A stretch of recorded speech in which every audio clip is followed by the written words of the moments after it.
Hi.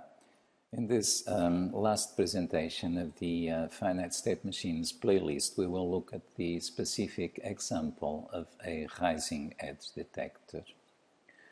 After watching this presentation, I hope that you will be able to translate an ASM chart into the corresponding VHDL description. What we see here is a timing diagram that represents the behavior of our rising edge detector. In this case, we are assuming that the input called level goes high sometime after the second rising edge in the system clock. So, since the logic value read at the level input goes from 0 to 1, when we go from the second to the third rising edges of the system clock, this means that there was a rising edge at the level input at some time in between, and so the output called tick goes high and remains high for one clock period. So the representation of the rising edge detector as a state diagram may be done as shown here, where we see that we will remain in the initial state called 0, while we read zeros at the circuit input. But as soon as we read a 1, we will move from state called 0 to state called edge, where the Moore output called tick will be set to 1. This state called edge is actually the only state where the output is 1.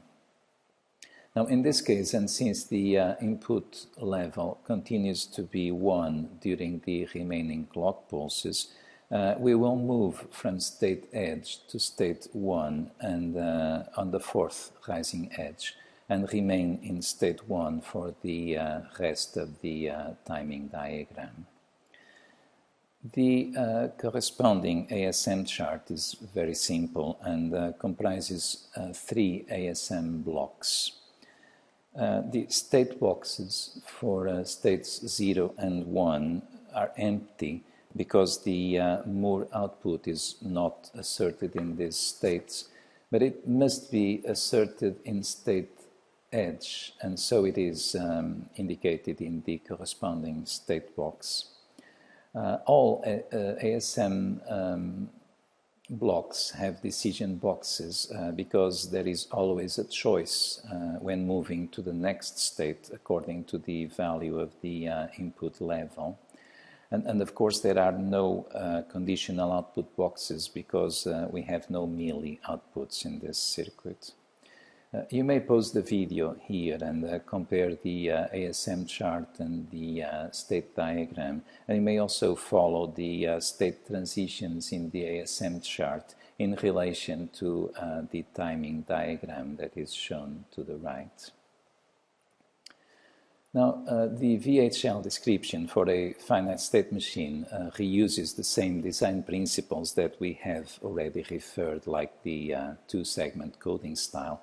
But there are a few things that are new and some other things that I would like to call your attention to. Notice that we start by creating a user-defined state type to represent the finite state machine's states, and then declare 2 signals of this type that are called state underscore register, which represents the current state, and state underscore next to represent the next state. The state type is actually so-called user-defined enumerated data type, which enables us to list or enumerate all its possible values. So in this case, the finite state machine has only 3 states called 0, edge, and 1, and so we have defined it in our state type definition. You should keep this in mind because we will use this user-defined state type quite frequently throughout our course. So in accordance to our two-segment coding style, we start by describing the state register section. You should notice that this section is not only fairly simple, but it is also common to any finite state machine independently of its ASM chart. So we can simply repeat this block whenever we design a new finite state machine. What it does is to reset the finite state machine to the initial state when the reset input is active, or to move to the next state otherwise. And this is obviously common to any finite state machine, and so this section will be the same whatever the design case that we are considering. Now, the next state is defined in the second segment, which concerns the combinational logic section. And there are two things that are particularly worth of mention here. The first being the two statements highlighted in bold, which define the default values for the next state and for the circuit output. Now, it is very important to start the combinational logic segment by defining the default values for the next state and for the circuit outputs, because this will reduce the number of VHDL lines in our description, since we will only need to indicate the situations that are different from the values defined as default. And the rest is simply a template that uses a case statement to define what happens in each state of the finite state machine.